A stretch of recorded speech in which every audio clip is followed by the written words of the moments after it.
Salut à tous et bienvenue sur notre chaîne Sen Éco-Environnement. Aujourd'hui, nous allons parler d'un sujet hyper important, à la fois pour l'environnement et pour notre avenir, l'économie circulaire. Mais qu'est-ce que c'est exactement et comment ça peut changer notre façon de consommer et de produire? C'est ce qu'on va découvrir dans cette vidéo. Dans notre société actuelle, la plupart des produits suivent un modèle linéaire. On produit, on consomme, et une fois que c'est cassé ou qu'on n'en a plus besoin, on le jette. Mais voilà le problème. Ça épuise nos ressources naturelles et ça génère des montagnes d'ordures. Les statistiques sont alarmantes. Chaque année, des millions de tonnes de déchets sont envoyés à la décharge ou incinérés, et pendant ce temps, les ressources naturelles de la planète sont exploitées à un rythme effréné.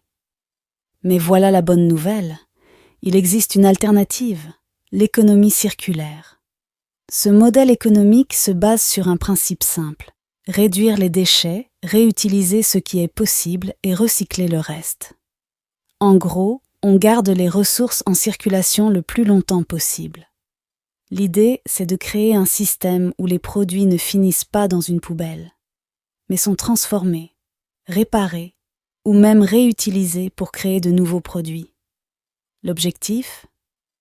Minimiser l'impact sur l'environnement, réduire les coûts de production et stimuler l'innovation. Prenons l'exemple de notre vieux téléphone. Plutôt que de le jeter, l'économie circulaire nous invite à le réparer ou à recycler ses composants pour fabriquer un nouveau produit. Même les matériaux rares comme l'or ou le lithium qu'on trouve dans ces appareils peuvent être récupérés et réutilisés. Aujourd'hui, de plus en plus d'entreprises adoptent ce modèle circulaire. Par exemple, certaines marques de mode récupèrent vos vieux vêtements, les recyclent ou les transforment en nouveaux produits. Et dans le secteur de l'électronique, des entreprises récupèrent des composants de vieux appareils pour les intégrer dans de nouveaux produits. Mais l'économie circulaire, ce n'est pas que de la récupération ou du recyclage. C'est aussi une réduction des déchets et des émissions de CO2. En prolongeant la durée de vie des produits et en réutilisant les matériaux, on diminue la pression sur l'environnement. Regardez cet exemple. Une entreprise qui fabrique des meubles à partir de matériaux recyclés. Plutôt que d'extraire du bois ou d'autres ressources naturelles, elle transforme de vieux objets en nouveaux produits, créant ainsi une économie plus durable. Mais l'économie circulaire, c'est aussi à notre échelle, à nous, consommateurs. Voici quelques gestes simples que vous pouvez adopter dès maintenant. Triez vos déchets, réparez vos appareils plutôt que de les jeter, achetez des produits durables ou même optez pour le recyclage créatif. Et si vous n'avez pas envie de jeter un vêtement abîmé, pensez à le réparer. Ou mieux encore, échangez-le avec quelqu'un d'autre.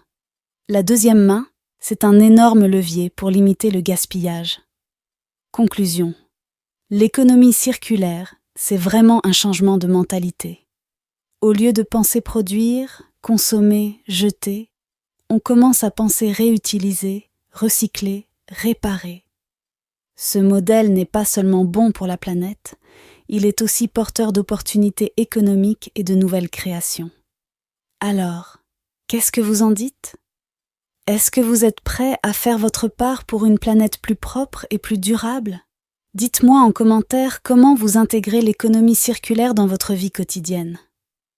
N'oubliez pas de liker cette vidéo si vous avez trouvé CS informations utiles, de vous abonner à la chaîne pour d'autres vidéos sur des sujets passionnants et de partager cette vidéo autour de vous pour que l'économie circulaire prenne de l'ampleur. À bientôt! Sen Éco-Environnement, ensemble pour un avenir durable.